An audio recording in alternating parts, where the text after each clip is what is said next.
देखिए, stock market सुनने में और समझने में ऐसा लगता है बहुत आसान है, but it is very difficult to make money in stock market. Okay.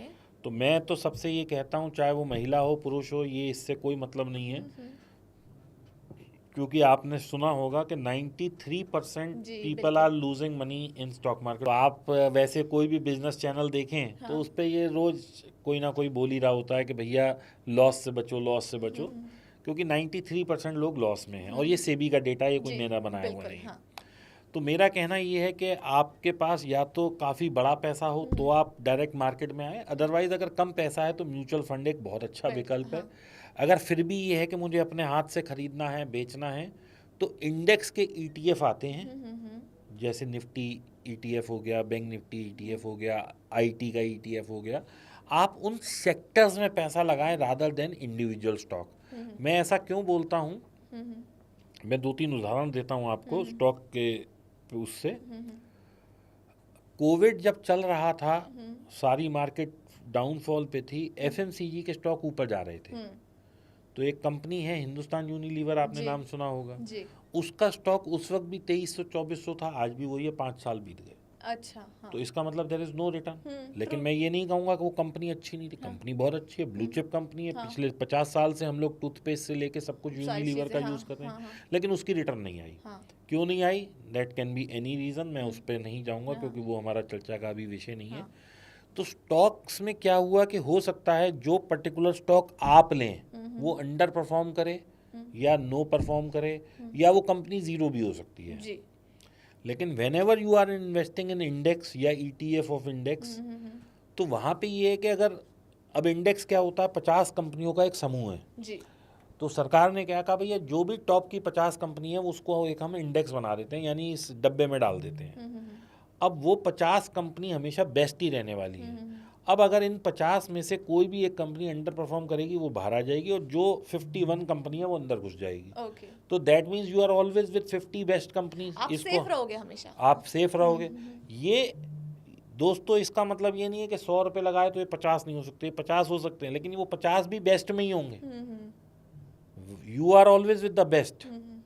तो आप क्या कर रहे हैं, हमेशा बेस्ट के साथ हैं। तो इसको हम बोलते हैं निफ्टी का ईटीएफ। ऐसे ही बैंक निफ्टी का ईटीएफ होता है, ऐसे ही आईटी का होता है। तो आप ईटीएफ में पैसा डालिए या किसी भी इंडेक्स में पैसा डालिए, तो उसमें क्या होता है, कंपनी के सिलेक्शन से आप बच जाते हैं।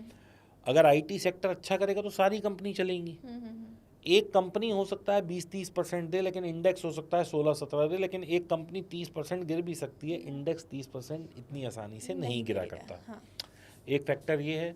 दूसरा, मुझे दिख रहा है कंपनी बहुत अच्छी है, लेकिन उसके अंदर कोई कॉर्पोरेट गवर्नेंस का इशू आ गया।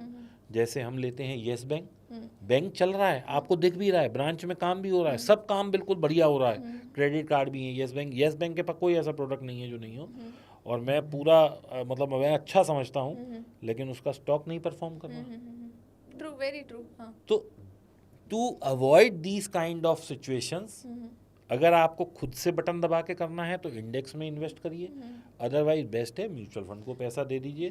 क्योंकि वहाँ पे क्या है, मेरे पास कब खबर आएगी, जब मार्केट में हरकत हो चुकी होगी और उससे क्या होगा, प्राइस गिर रहा होगा, तब मेरे को पता लगेगा, अरे यार ये क्यों गिर रहा है, मैं देखूं। लेकिन जो गिरा रहा है उसे वो कौन है, FII-DIIs या म्यूचुअल फंड्स। तो वो म्यूचुअल फंड के पास सबसे पहले इंफॉर्मेशन आएगी। अब इसकी एक वजह है, इसकी वजह क्या है कि मैं एज ए इन्वेस्टर कितने पैसे लेके बैठा हूँ, लाख, 2 लाख, 10 लाख, 20 लाख, 50 लाख, मैं 1 करोड़ भी लेके बैठा हूँ।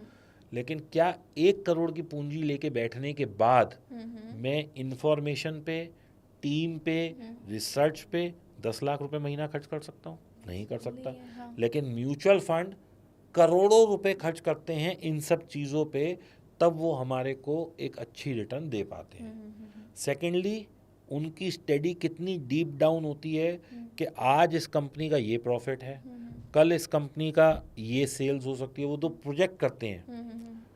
और उस प्रोजेक्शंस पे they buy the stock with a vision of के ये मुझे 10 साल होल्ड करना है, ये मुझे 15 साल होल्ड करना है, ये मुझे 30 साल होल्ड करना है। म्यूचुअल फंड्स की बात कर रहा हूँ मैं, लेकिन वो हम नहीं कर सकते। सेकेंडली, जब भी कोई स्टॉक अंडर परफॉर्म करेगा, they are the first one to click it out of their portfolio. तो कोई भी जब स्टॉक नीचे आया है, मान लीजिए कोई 500 का स्टॉक है, वो 300 आया, तो वो 300 आपके और मेरे बेचने से थोड़ी आएगा, हम रिटेलर तो कुछ नहीं कर सकते। वो क्या होता है, म्यूचुअल फंड्स बेच रहे होते हैं, तो they are the first one to click it out of their portfolio. लेकिन हम लोग क्या सोचते हैं, अरे 500 वाला 300 में मिल रहा है, तो हमारे पास उतनी इन्फॉर्मेशन ही नहीं है। वो 300 वाला 150 मिल रहा है, वो लोग बेचते जा रहे हैं, हम बेवकूफ़ों की तरह खरीद रहे हैं, और अल्टीमेटली वो किसी और अच्छे स्टॉक में घुस जाते हैं, हम इसे पकड़ के बैठे रहते हैं। तो हमें कभी भी ना पेनी स्टॉक या इस तरह का स्टॉक नहीं लेना चाहिए, क्योंकि ये बात समझ के चलिए कि जहाँ पे वैल्यू होगी उसको हम पकड़ ही नहीं सकते। और हम ये सोचें कि हम 50 पैसे, 1 रुपये, 2 रुपये, 6 रुपये वाले लाखों स्टॉक ले लें और ये कल को 6 रुपये से 600 हो गया तो हम तो अरबपति बन जाएंगे। ऐसा नहीं होता, ये सिर्फ सपनों में होता है, और सपने मैं दिखाता नहीं लोगों को।